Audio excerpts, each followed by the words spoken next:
Hey crafters, on today's episode we are going to be using my wood burning tool to make a creeper from Minecraft. I've done a sculpture with one, but I just wanted to do a quick wood burning one just because I thought it would be a lot of fun, and I do hope you enjoy the rest of the video, and if you do, I would really appreciate it if you hit that like button. It really does help out with the algorithm and everything.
Alright, it's been a couple of days here and everything is fully dried. I put the sealer on, as you can tell, and I think this is actually a really good burn here. I think I did a pretty good job, if I do say so myself, and one of my better burns.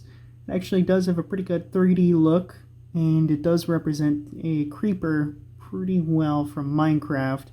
Obviously, the design is a little bit bigger head-wise than a normal creeper from Minecraft, but I do like this. This looks really good, and I think I'm going to keep it that way. So I do hope that you guys have enjoyed this video, and if you have, I would really appreciate it if you hit that like button and subscribe button, and feel free to comment. Let me know how well I did on this, and also let me know if there's something else you would like to see me make. I do want to try to make as many things as I can, and I want to up my production on this kind of stuff. And if you also want to see what other supplies that I used, you can find that in the description below if you want to start your own projects. But as always, hope y'all have a wonderful day.